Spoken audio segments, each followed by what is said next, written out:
This week on the Communicators, Representative Rick Boucher of Virginia. He'll discuss unforeseen circumstances in the transition to digital television and broadband in the U.S. This week on the Communicators, a different location for us, so to speak. We're sitting in the office of Representative Rick Boucher, who serves on the House Telecom Subcommittee. Thanks for giving us time today. Delighted to be here. We're here to talk about a wide variety of issues, but can we talk about something that I think a lot of folks on the committee like yourself is talking about, the status of digital television transition. Can I start localizing it by a bit as far as what do you hear from your folks in Virginia as far as what they feel about the readiness of the transition and their concerns? We've been advertising the fact of the digital television transition in our mailings to our constituents. I've been talking about this impending transition at our public town meetings, and the first step has basically been to try to make sure that everyone is aware that it's coming, what it is, the benefits of it, and what they may have to do individually in order to prepare for it. It is going to be broadly beneficial. Within the digital spectrum that broadcasters will be transmitting on, more programs can be allocated, and so people will have greater program choices. The digital picture is unequivocally clearer than an analog picture, so better picture quality. We were able to free up the analog spectrum, and that has now been auctioned by the FCC. Most of it was bought by the large cell phone companies. They're going to be offering a whole new generation of broadband services brought to mobile devices, and so the consumer benefits in that way. We've made spectrum available for first responders, hopefully with the long-term goal of having a fully interoperable first responder network on a nationwide basis so that fire, police, and rescue can communicate with each other everywhere across the country. But there are some implications of this transition for some individuals. And as you suggest, I represent an area where this transition will be a major concern. My district is rural. I have 27 counties and cities. It's also very mountainous. And in this terrain, we have a lot of people, many of whom are elderly and a lot of whom are lower income, who are still using analog television sets that are connected to rabbit ears or to an outdoor antenna. And these are the individuals who will have some challenges with regard to the DTV transition. What's chief among those? Well, the major challenge I see is the fact that some of the outdoor antennas are going to have to be replaced. And we don't have any federal funding available to assist with that replacement. The secondary challenge is that many people are not going to be able to know how to connect their converter box. Now, we do have a federal program that provides funding for the converter box acquisition. Up to 2 coupons valued at $40 each can be accessed by every household in the country, and those coupons can be taken to the store and traded in for converter boxes. But people are not going to know how to attach those converter boxes in many cases. And if you're buying a converter box at a place like Walmart, we all know that the people who are selling you that item are not going to come to your house and show you how to attach the converter box. So lots of people are going to have trouble just with the connection of the converter box. Beyond that, people are going to have problems with outdoor antennas. In the United Kingdom, the DTV transition has already begun, and it is being carried out market by market. You took a recent trip there, right? And I took a recent trip there in order to go to the place where the DTV transition has been accomplished. And we found some interesting things. First of all, they had to replace 10% of their outdoor antennas. These antennas were adequate to get an analog signal, although maybe not a very good one, but they could not get a digital signal. With digital, we have something called the drop off the cliff effect. And you either get a perfect picture or you get none at all. Unlike with analog, where the signal transmits over a longer distance, and it may be with lesser quality, but at least you get something. With digital, there are going to be a lot of people who will get nothing. And the big challenge that I see is that for an elderly resident, someone who has trouble perhaps even programming a VCR, they may have difficulty connecting the converter box. If they get that properly connected, they may still not get a good digital signal or any digital signal, and they're not going to know what the problem is. The problem well could be the outdoor antenna. So the first challenge will be just figuring out what the problem is. And they don't have someone they can immediately call. Besides you. Besides me. And I can't go to every home, and even if I did, I'm not sure I have the technical expertise to figure out what the problem is. But there really is no source of technical assistance provided in our federal program. We only have funding for the converter boxes. We really don't fund anything else. So lots of people are going to have this challenge. Now, once it is figured out that the outdoor antenna is the problem, and I think it's going to be more than 10% in my district that have to be replaced, there's no federal funding to help with the replacement. That's going to be a consumer expense. It's going to be costly, and people are not going to be happy with it. Was that kind of concept ever discussed in the planning for this transition as far as providing for those antennas? It actually was not, and I learned for the first time during the trip to the United Kingdom about this problem. Now it is being recognized in our hearings as a looming issue. The FCC is aware of this challenge, but we still have no federal funding in place either for technical assistance or for the replacement of the outdoor antenna, should that prove to be necessary. And I'm very concerned about how those two inadequacies in our federal program are going to translate into consumer angst, discomfort, disconnection for some possible lengthy period of time. And there's no chance for other funding to provide for this, maybe? Well, there may be. There actually may be. We received, when we auctioned the analog spectrum, about $20 billion in federal revenues. Only about half that amount had already been committed for other purposes, and so the other half, about $10 billion, has now gone into the federal treasury. I think we should take some of those funds and enhance the coupon program, which I think has its own set of problems. We'll know that with greater clarity toward the fall of this year. We should also provide for technical assistance, and we should provide for assistance in replacing the outdoor antenna, meaning purchasing the hardware and providing the labor to replace it. That would make our transition look more like what happened in the United Kingdom, where they planned very carefully. They had a sign-up program where people could pay $40 in our currency and then get technical assistance. They could get their converter box. They could also get an outdoor antenna and the labor to replace it if that proved to be necessary. Someone would come to the home and do all of these things. And we don't have a corresponding program here.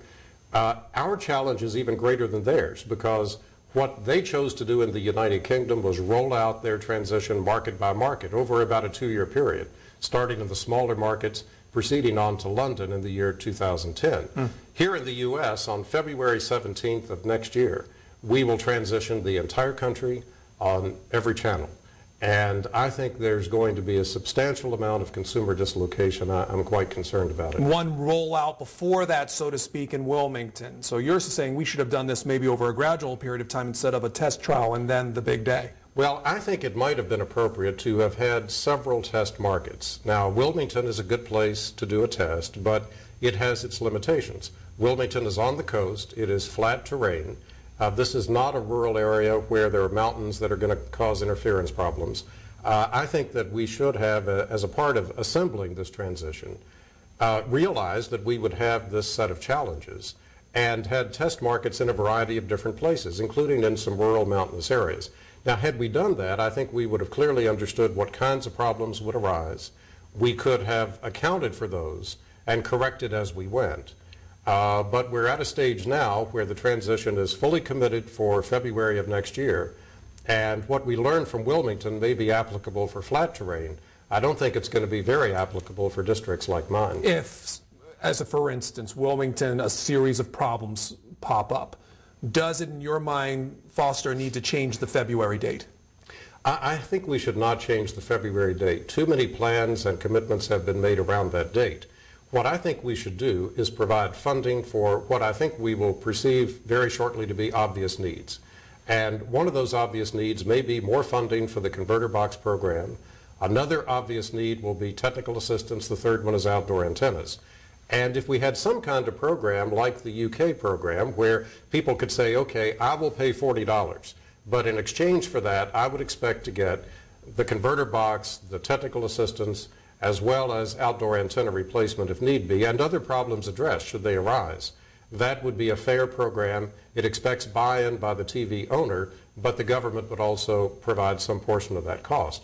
I think that's fair. I think we still have time to do it, and I would hope that in the upcoming hearings we have in our committee, we can flesh out these challenges and find appropriate solutions. One more question. How would you grade the education program from outside the broadcasters' cable system, other places? How would you grade as far as their effectiveness for the person at home who understands what's going to happen in February? Well, we have essentially no government funding available for public education. Out of a total of $1.5 billion that we allocated for the consumer portion of the DTV transition, only $5 million of that was directed toward public education.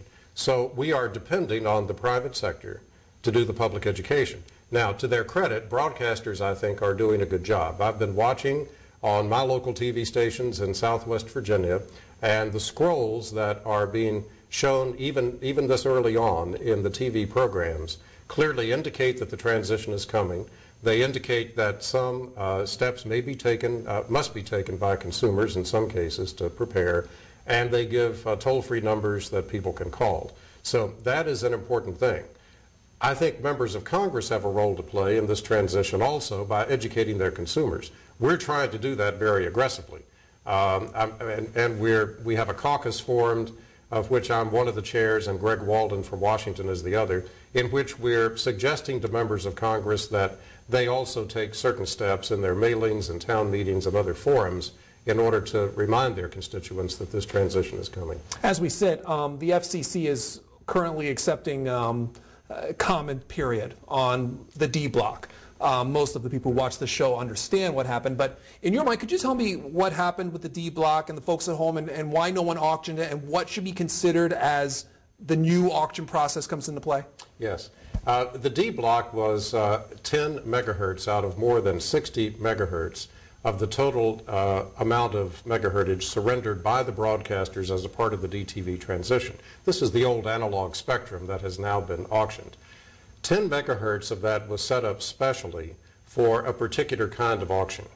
And this was an auction where the bidder winning that auction would build out a network in that 10 megahertz and then share that network with first responders nationwide. The first responders would have priority in use of it, but they would not be using it all the time. And during the time they were not using it, the commercial provider could use it for its own commercial services. Now, this was not an ideal arrangement from the vantage point of commercial providers.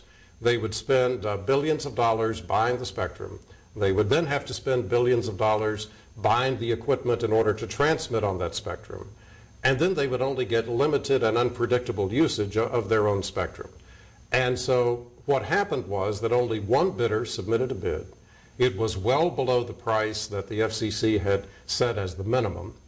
And so that D block did not sell. Now, this was a kind of an awkward arrangement. And one might question, why did we set something like that up? Mm-hmm. Well, the answer was this. We set up an additional 24 megahertz of spectrum that went to first responders to set up this national interoperable network so that police, fire, and rescue could talk to each other not only locally, but anywhere across the nation. And that's a good thing. We know from Hurricane Katrina and the attacks on the World Trade Center that we need that kind of capability. We don't have it today. It was one thing to give them the spectrum, which we did with this 24 megahertz. It's another thing to figure out how they will have the money to build the transmitting facilities. Mm-hmm. So the goal of this D block auction was to get a commercial provider effectively to do that, to build out with its own money this spectrum across the country. The first responders would then have access to it. The commercial provider would have access to it. And no one touched it. And no one touched it. And it didn't work. So now the commission is back to trying to figure out what to do. Well, I've got a proposal. And the idea would simply be this. Go on and auction that 10 megahertz D block and do it without restrictions. And just let a commercial provider win an auction. I'm sure there will be lots of bidders, and it should produce, we think, between $3.5 and $7 billion. Use that money that the government gets from the proceeds to build out the first responder network in that 24 megahertz we have now set aside for first responders. That should be adequate funding to do it. And this can be done at no cost to the government since we're getting the additional $3.5 to $7 billion from auctioning the D block to begin with. To me, it's an elegant solution. We do have some tricky budgetary issues we'll have to address. Because that money was already assigned somewhere else. That money was actually not assigned somewhere else, but we have budgetary issues because technically under the Deficit Reduction Act, that money goes right into the federal treasury. We would have to amend that statutorily to make sure that it becomes allocated by virtue of the passage of that statute and the auction itself to the first responder network. But it could be done. And I think it is the right solution. The FCC does not have the power to do that on its own. We would have to do that by statute, but I think the time has come for that very straightforward and workable approach. Have you talked, I'm assuming you talked to other members on your subcommittee on this. Have you talked directly with anyone at the Commission? I've not talked to the Commission about this. The subject will be taken up in future hearings that we'll have before our subcommittee and before the Commission takes any final steps in order to decide what to do with D-Block. I think this idea needs to be aired extensively and people need an opportunity to comment. There's this discussion going on, another discussion as far as the C-Block, something being floated by the FCC about assigning or auctioning it off and having maybe part of it being used for a wireless Wi-Fi system.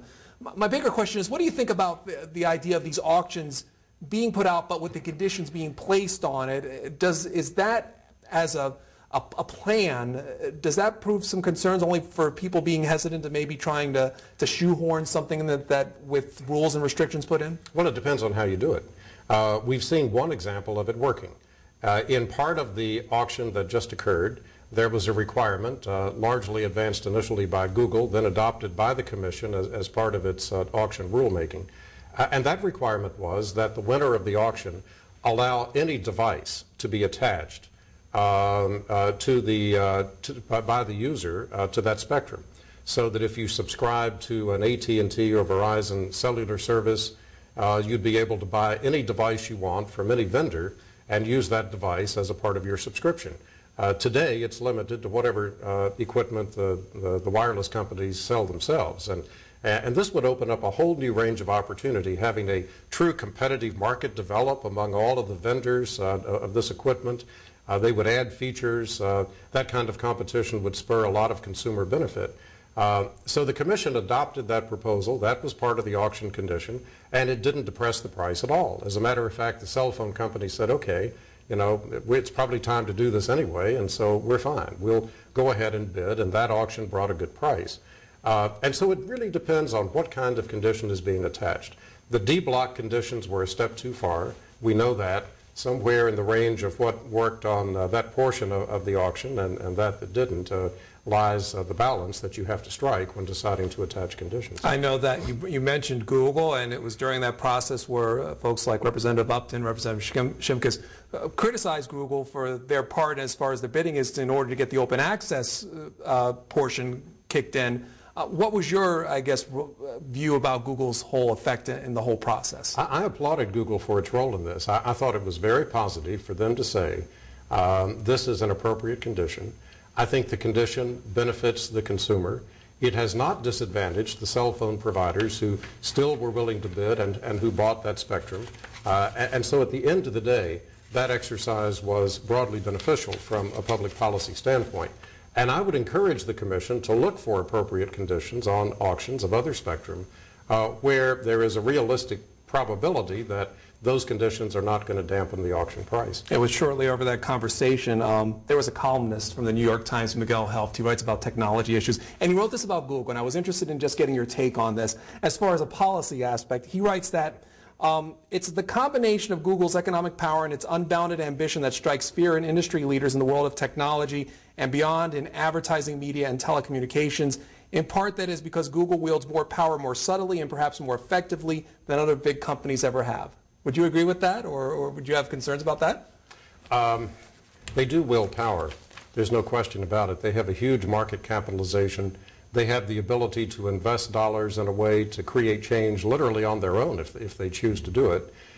In the case that we were just discussing, they didn't actually wind up investing any of their own money. Mm-hmm. It was the mere threat of the power to do that created this change. They would have bid for that spectrum themselves if no one else had. In fact, I think they did submit one low bid and didn't bid again because the other providers came in and actually superseded that bid with higher bids. I don't think Google has acted inappropriately in this instance, but I share the view expressed here that this is a subject of potential concern. And whether or not Google acts responsibly or not will depend upon its further actions. So far, I think it gets a passing grade. I think it acted very appropriately and in a forward-looking manner. Future instances will await judgment depending on what happens. And I suppose from a policymaker, just as yourself, there's a point where folks get together and what can we do as far as helping technology advance and helping issues from a policy standpoint, and what can the free market bring, and trying to find a delicate balance between the two. It's one of the beauties of our democracy. We're having to make that balance and that judgment every day on a whole range of policy issues. The government clearly has a role to play. We passed more than a century ago the antitrust laws because an unbounded free market can carry broad abuses. So government does have a moderating role to play in making sure that we have an open and competitive market, but that it operates in a way that ultimately benefits the consumer and the economy. In that light, what do you think about the recently announced initiative from Sprint and Clearwire as far as bringing a wireless Wi-Fi system in the United States? I think this is a terrific advance, and I applaud both companies for this. What they're seeking to do is bring to market a technology called WiMAX. WiMAX is a way to have wireless broadband across a very large region. The Wi-Fi technologies that we know today only operate across 1,000 feet or so, so they're really limited in terms of their range. WiMAX is effectively a Wi-Fi technology that operates for a reach of about 30 miles, and it is a way in which Sprint and Clearwire intend to provide multimedia services of a wireless nature. They'll be offering voice, video, and data across this WiMAX spectrum. Now, what is interesting about this to me is that WiMAX is still very experimental. It's a developed technology. Its vendors say it's ready for the market, but it's never actually been used in a broad application. There have been a few smaller experiments. It appears to work well in those, but when scaled up and used at full scale, we really don't know what it's going to produce. So it's a bit of a gamble for these companies, but it's also perhaps an opportunity for them to find a technology that is superior in some respects to the technologies other companies are using. At a minimum, it brings them into the range of being yet another major broadband provider in an arena in which we can certainly use the competition. Such as rural Virginia. Such as rural Virginia, and across rural America, we still have lots of challenges in bringing broadband to our constituents. It's hard to run the physical wires because of the mountains and the great distances oftentimes between homes and businesses, and so wireless technology offers a tremendous avenue for bringing broadband to rural America. My guess is that over the long term, it will be broadband applications brought by wireless means that will connect rural regions to the American economic mainstream. What do you think is the federal government's role in making that happen? Well, I think there are a number of things. I've introduced a bill that would modify the Federal Universal Service Program, which is what enables local telephone service to be affordable in high-cost rural areas. And the bill that I've introduced would allow for the first time those government universal service funds to be used for broadband. Today, they can only be used for voice-based telephone service. But we know today that modern communications doesn't just depend on copper wires going to the home carrying only telephone service. Those same copper wires can carry DSL service, which is wired broadband access. And it would be appropriate for the Universal Service Fund to help to promote the wider deployment of that broadband service.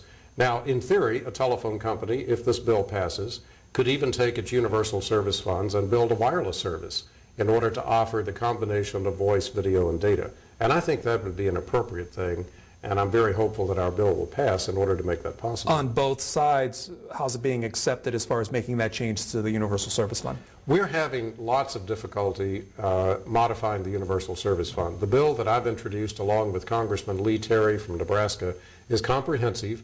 It adjusts the Universal Service Fund in many ways that it needs to be modified to keep it sustainable for the long term. What I've referred to as the broadband part is only a small portion of that overall bill, but I think it is a necessary portion. We're probably going to get more agreement on the subject of allowing the local phone companies to use their allocation of universal service money to promote broadband than we are on some of the more controversial portions of this bill. In the next Congress, I think we're going to have an ongoing debate, a very serious debate about universal service reform. It probably will be one of the leading telecom topics that we take up in the next Congress. We have a few minutes left, but can I get your, I guess, visionary hat on? You follow technology. What do you see in the next 5-10 years in the world of technology as far as things coming to market that might affect policy decisions that have to be made by people such as yourself? Well, that's an interesting question. I think the world is going wireless, and I think we're going to see a greater range of wireless technologies brought to the market. I don't have a prediction as to what they're going to be. You might want to talk to some technical folks about that, but I think generally the great advances are going to be on the wireless side. I think the other key thing that's going to happen is that almost all of information is going to transition to the Internet protocol. Today, analog switched circuits are being used for a lot of data that we're transitioning out of analog to digital, but I think the next level of transition will be from switched circuiting into packet circuiting, and everything will be transitioned within perhaps a decade and a half to the Internet protocol. So all of your information will be received that way. And that calls into question a clear policy challenge, and that is how to make sure that broadband networks remain open. This is what our network neutrality debate is all about. We've had some examples of broadband providers trying to control the content that their users are receiving from the companies that originate content on the network. I happen to think that's inappropriate. I think the broadband provider provides a vital function in offering the technology that enables transmission. But the choices as to the content ought to be the broadband user and the content originator, and the broadband provider should have no role in making those decisions. A major policy challenge for us. Representative Rick Boucher, thanks for your time, thanks for the use of your office, and thanks for being on the Communicators. Thank you so much.